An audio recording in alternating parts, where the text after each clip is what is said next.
తీర్థయాత్రల ఛానల్కు స్వాగతం.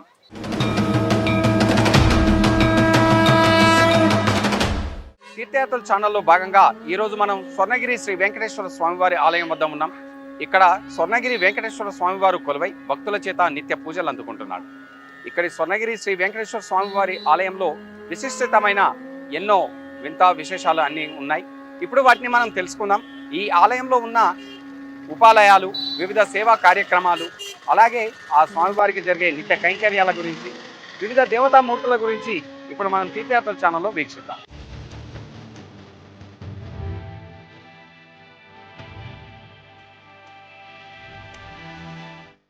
ఈ పుణ్య భారతావనిలో కలియుగ ప్రత్యక్ష దైవం శ్రీ వెంకటేశ్వర స్వామివారు వెలసి తనను కొలిచే భక్తులను నిత్యం కాపాడుకుంటూ ఉన్న పుణ్య ఆలయాలు ఎన్నో కలవు.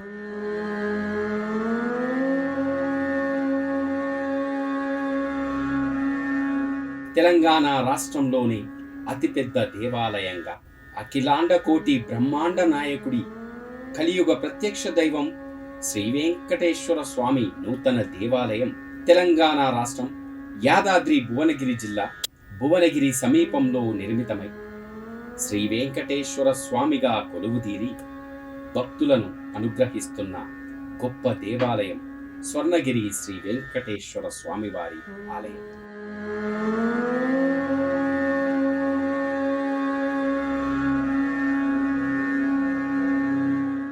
ఎత్తైన స్వర్ణగిరి కొండపై 12 అడుగుల శ్రీ వెంకటేశ్వర స్వామివారిని కొలువుదీర్చి శ్రీ పంచరాత్ర ఆగమ తిన్నాచార్య సంప్రదాయం ప్రకారం ప్రాచీన శిల్పశాస్త్ర రీతులను అవలంబిస్తూ ఇక్కడి స్వామివారికి ప్రత్యేక పూజలు నిర్వహిస్తున్నారు.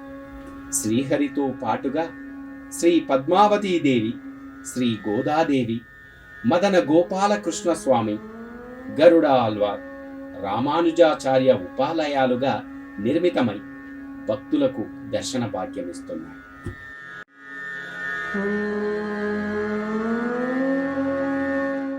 సార్ నమస్కారం. నమస్కారం అండి. జై శ్రీమన్నారాయణ. సార్, కలియుగ ప్రత్యక్ష దైవం శ్రీ వెంకటేశ్వర స్వామివారు భక్తులు గోవింద అనగానే ఏమి అని పలికి ఆ స్వామివారిని ఇక్కడ స్వర్ణగిరి కొండపైన కొలువు తీర్చడానికి ఉన్న కథనం. స్వర్ణగిరి వెంకటేశ్వర స్వామి పిలుస్తే నేను ఉన్నానయ్యా అన్నట్టుగా ఎప్పుడు ఎల్లవేళలా భక్తుల కొంగు బంగారంలా స్వామి కరుణ కటాక్షం చూస్తూ ఉన్నాము. మేము ఈ కలియుగంలో స్వామిని ప్రత్యక్షంగా స్వామి యొక్క బ్లిస్, స్వామి యొక్క అనుగ్రహము మా కుటుంబము స్వామి యొక్క కరుణ ద్వారా పొందింది. మా తల్లిగారిని స్వయంగా స్వామి ఒక మహిమతోటి, స్వామి యొక్క కృపతోటి మేము మా తల్లిగారిని దక్కించుకున్నాము. సో అంతకన్నా పెద్ద విక్టరీ అనేది ఇంకోటి లేదు మా దృష్టిలో, జీవితంలో. అమ్మ నాన్న సంకల్పము, స్వామి కృపతోటి స్వామిని ఎల్లకాలం సేవించుకోవాలన్న ఆలోచనతోటి చివరి ఊపిరి వరకు కూడా స్వామి సేవలో ఉండాలన్న మనసుతోటి కుటుంబం అందరం కూడా స్వామిని సేవించుకోవాలన్న ఆలోచనతోటి స్వామి యొక్క కృపతోటి దేవాలయం అనేది నిర్మాణం మొదలుపెట్టాము. దాన్ని అంచెలంచెలుగా ఆ దైవానుగ్రహంతో అది ఎలా వెళ్చాలో, స్వామి ఏ సైజు ఉండాలో, అది ఎలా రూపకల్పన దాల్చాలో అన్నదంతా కూడా తనే మన చేయబట్టి ఇలా చేయిస్తే బాగుంటుంది, నాకు ఇలా కావాలయ్యా అన్నట్టుగా చెప్పి చేయించుకున్నట్టుగా అనుభూతి చెందాము. గత 8-9 సంవత్సరాలుగా దేవాలయం నిర్మించే క్రమంలో ఎన్నో అప్ అండ్ డౌన్స్ మేము ఫేస్ చేశాము. కానీ ప్రతి దాంట్లో కూడా మళ్ళీ చివరిగా దాన్ని ఒక కరెక్ట్ దిశకి తీసుకెళ్ళి దాన్ని సఫలంగా దాన్ని తీర్చిదిద్దే శక్తిని మాకు ఆ స్వామి ప్రసాదించాడు. క్షేత్రపాలకుడైన ఆంజనేయ స్వామి కృపతోటి, గరుడవాళ్ళ కృపతోటి, వెంకటేశ్వర స్వామి కృపతోటి ఈ క్షేత్రాన్ని సర్వంగా సిద్ధంగా నిర్మించుకున్నాము. మార్చి 6వ తారీఖు నాడు ప్రాణప్రతిష్ఠ ముహూర్తము చిన్నజీయర్ స్వామి గారు నిర్వహించారు. సో మార్చి 6వ తారీఖు నాడు ప్రాణప్రతిష్ఠ కార్యక్రమంకి ముందు ఒక వారం రోజుల ముందు నుంచే స్వామికి జరగాల్సిన అధివాసాలన్నీ కూడా ఇక్కడ సేవించుకొని స్వామివారి యంత్రాన్ని 1 నెల 2 నెలల ముందు నుంచే జపాలు అన్నీ చేయించి చిన్నజీయర్ స్వామి గారి యొక్క మంగళాశాసనాలతోటి శ్రీ శ్రీ శ్రీ త్రినేంద్రజీయర్ స్వామి గారి ఆశీస్సులతోటి మార్చి 6వ తారీఖు నాడు ప్రాణప్రతిష్ఠ జరిగింది. జరిగినప్పటి నుంచి కూడా స్వామికి నిత్యము సేవలు, ఉదయం సుప్రభాత సేవ నుంచి మొదలుకొని సాయంకాలం ప్రవలింప సేవ వరకు నిత్యం 16 సేవలు స్వామి అందుకుంటున్నాడు. సో ఈ 16 సేవలు కూడా స్వామికి వైభవంగా స్వామికి వైభవంగా అందించే క్రమంలో ఎంతవరకు ఒక రైట్ వర్కింగ్ ప్రాసెస్ ఉంటుందో, అంటే కైంకర్యాలు ఏవైతే మనం స్వామికి నిత్యం చేయాలో అవన్నీ కూడా దేవాలయంలో నిత్య అర్చకులు విశేషంగా స్వామికి అందిస్తున్నారండి.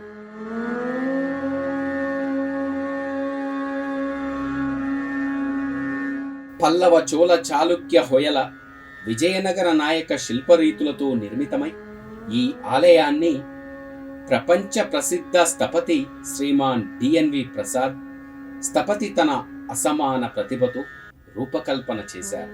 దేశంలోని వివిధ రాష్ట్రాల నుండి అనేక మంది శిల్పులను సమీకరించి ఆలయ నిర్మాణాన్ని ఆద్యంతము పర్యవేక్షించి శ్రీవారి ఆలయాన్ని నిర్మించారు.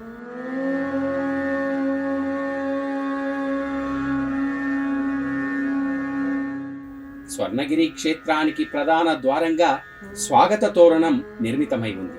విజయనగర నాయక శిల్ప శైలిలో శ్రీ వెంకటేశ్వర స్వామివారి విగ్రహాలు, ఎత్తైన శంకు చక్రాలు మరియు భగవద్ రామానుజాచార్యుల విగ్రహాలతో ఆ ద్వారం నిర్మితమై ఉంది. విశిష్టమైన స్వాగతాన్ని వర్ణించేటప్పుడు బ్రహ్మరథం అంటారు. స్వర్ణగిరీశుడి దర్శనానికై వచ్చే భక్తులకు స్వాగతం పలికినట్టుగా ఇక్కడ బ్రహ్మరథం ఉంది. ప్రాచీన రథ నిర్మాణ లక్షణాలను అనుసరిస్తూ ఈ రథం శిలామాయంగా నిర్మితమై భక్తులకు దర్శనమిస్తుంది. అక్కడి నుండి కొంచెం ముందుకు వెళితే ఆ శ్రీవారి పాదాలు దర్శనమిస్తాయి. తిరుమలలో మొదటి మెట్టు అలిపిరిలో మనకు శ్రీవారి పాదాలు దర్శనమిస్తాయి. భగవత్ రామానుజాచార్యుల గురువైన తిరుమల నంబి వద్ద శ్రీ రామాయణం అభ్యాసం చేసేటప్పుడు తిరుమల నంబి మధ్యాహ్నం ఆరాధన పొందేందుకు శ్రీ వెంకటేశ్వర స్వామివారి తన పాదాలను శిలామయంగా అక్కడ అనుగ్రహించారట. అవే పాదాలను అలిపిరిలో ఇప్పటికీ మనం దర్శించుకుంటాం. అక్కడి తిరుమల వెంకటేశ్వర స్వామివారి అలిపిరి శ్రీవారి పాదాలను గుర్తు చేసుకుంటూ ఆ విశేష సందర్భానికి గుర్తుగా స్వర్ణగిరి మొదటి మెట్టు వద్ద ఇక్కడ శ్రీవారి ఎత్తైన పాదాలను ప్రతిష్ఠించారు.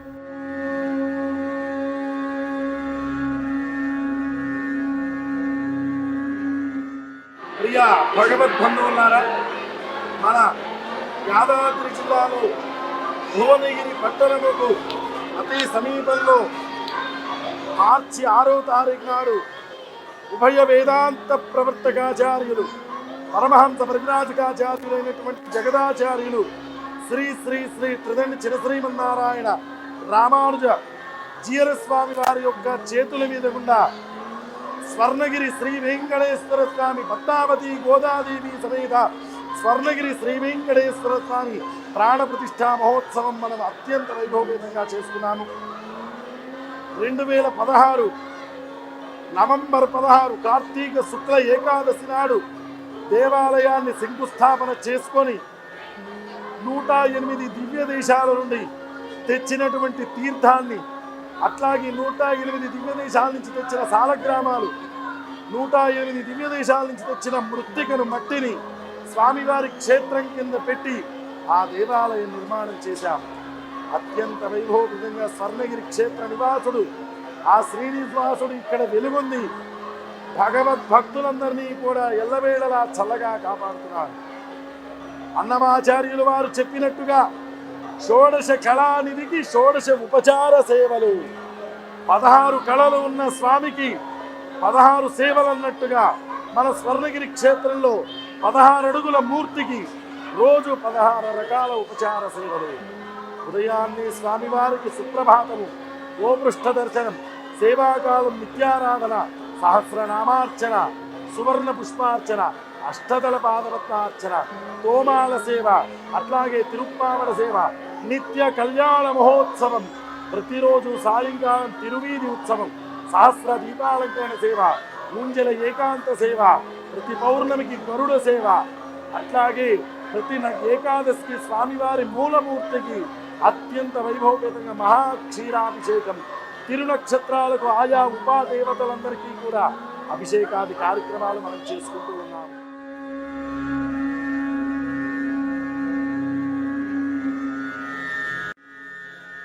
భక్తుల పాపాలను కడగడానికి ఆ శ్రీ వెంకటేశ్వర స్వామివారు ఈ పుణ్య భూమండలంపై ఏ క్షేత్రాన వెలిసినా నిలుచొనే ఉంటాడు. భక్తుల పాపాలను కడగడానికి ఆ శ్రీ మహావిష్ణువు శ్రీ వెంకటేశ్వర స్వామి రూపముగా కడగడానికి ఆ కటిక పాదహస్త్రాలతో శ్రీవారు నిలుచొనే ఉంటాడని మనకు చరిత్ర చెబుతుంది.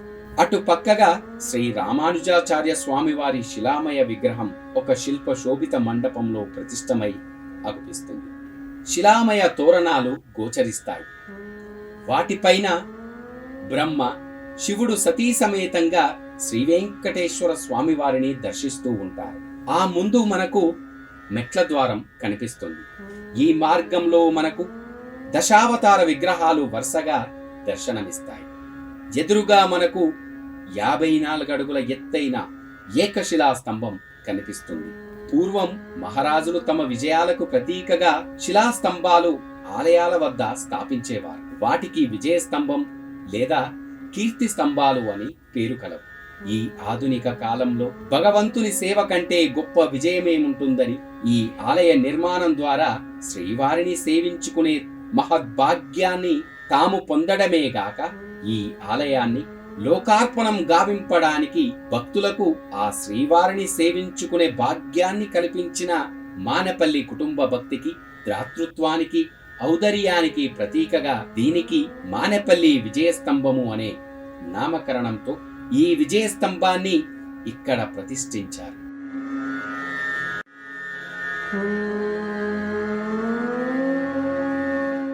భక్తులు అక్కడి నుండి చూస్తే ఆకాశంలోకి దూసుకుపోతుందా అనిపించేట్టుగా ఒక ఎత్తైన మహారాజ గోపురం కనిపిస్తుంది.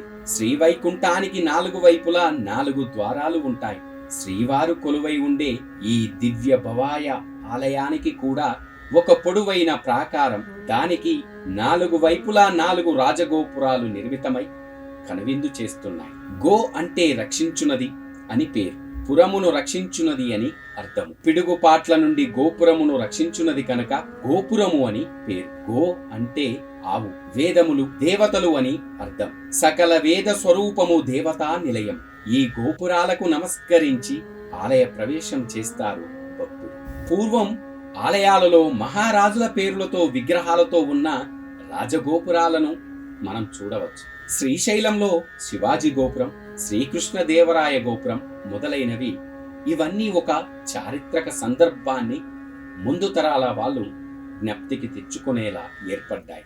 ఈ దేవాలయ గోపురాలు 4 విషయంలో మానపల్లి కుటుంబం వారు ఒక గొప్ప నిర్ణయం తీసుకున్నారు. 1000 ఏళ్ల క్రితం ఈ భువనగిరిని రాజధానిగా చేసుకొని ఆ కనిపించే భువనగిరి కోట నుండి ఈ తెలంగాణ ప్రాంతాన్ని పరిపాలించిన కళ్యాణి చాళుక్య రాజుల బిరుదులను ఈ మహారాజ గోపురాలకు నామకరణం చేశారు.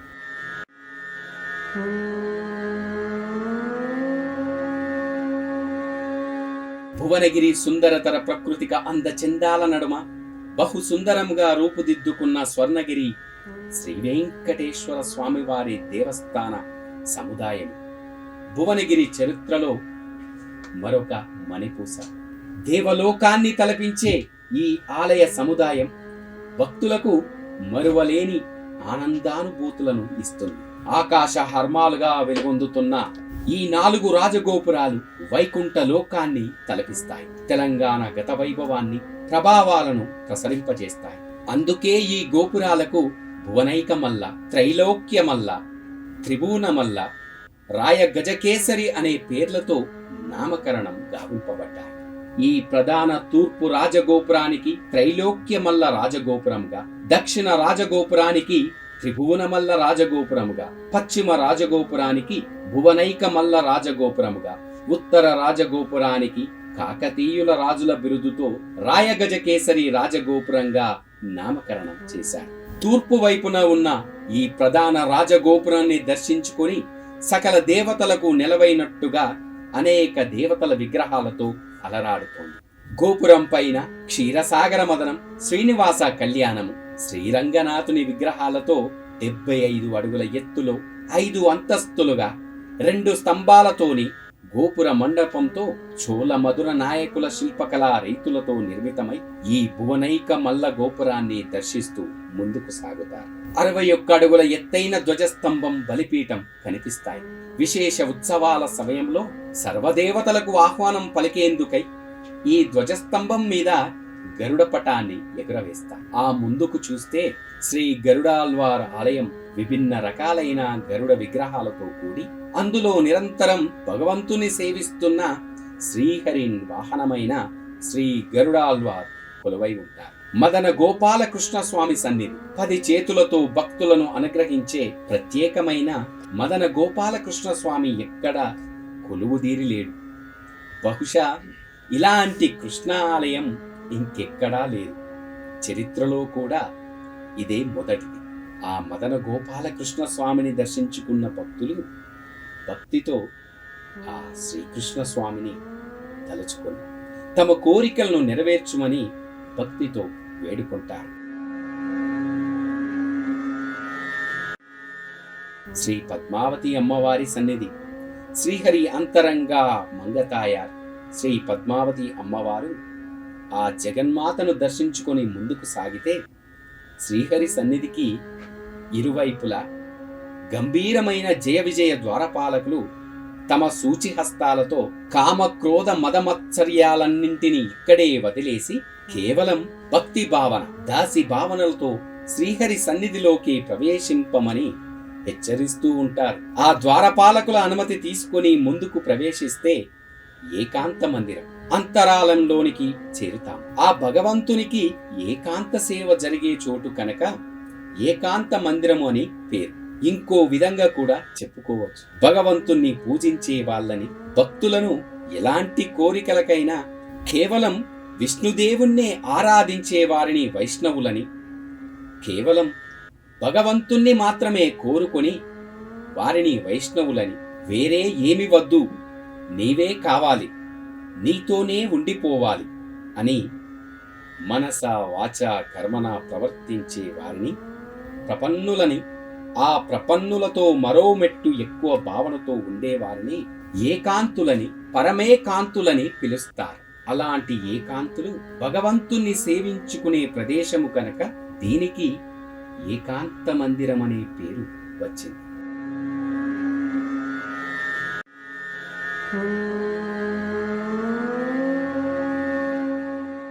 అదిగదిగో శ్రీహరి సన్నిధి. అఖిలాండ కోటి బ్రహ్మాండ నాయకుడు, ఆది మధ్యంతరహితుని సుందరమైన దివ్య రూపాన్ని దర్శించుకోవడానికి 12 అడుగులకు మించిన ఎత్తులో, శంకు చక్రాలతో, వరదకటి హస్తాలతో, చరమ శ్లోక ప్రదాత అయిన శ్రీ వెంకటేశ్వర స్వామి వారి దివ్య రూపాన్ని దర్శించుకుంటారు.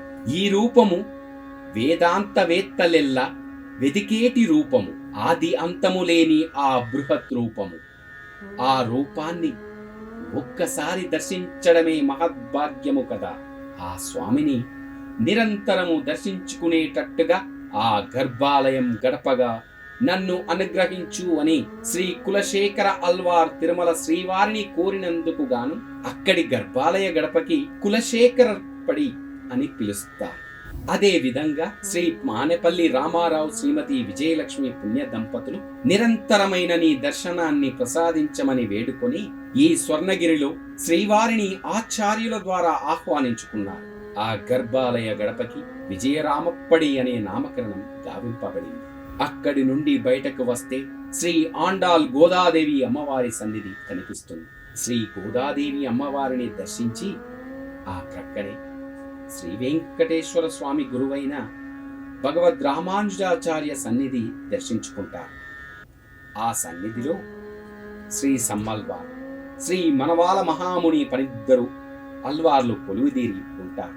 వివిధ ప్రాంతాల నుండి స్వర్ణగిరి శ్రీ వెంకటేశ్వర స్వామి వారిని దర్శించుకోవడానికి వచ్చిన భక్తులు 12 అడుగుల శ్రీ వెంకటేశ్వర స్వామి వారి నిజరూప దర్శనాన్ని చూసి, ఆహా ఏమి భాగ్యము స్వామి, మా కోరికలన్నీ నెరవేర్చు వెంకటేశ్వర అని 2 చేతులెత్తి ఆ స్వామివారికి మొక్కుకుంటారు.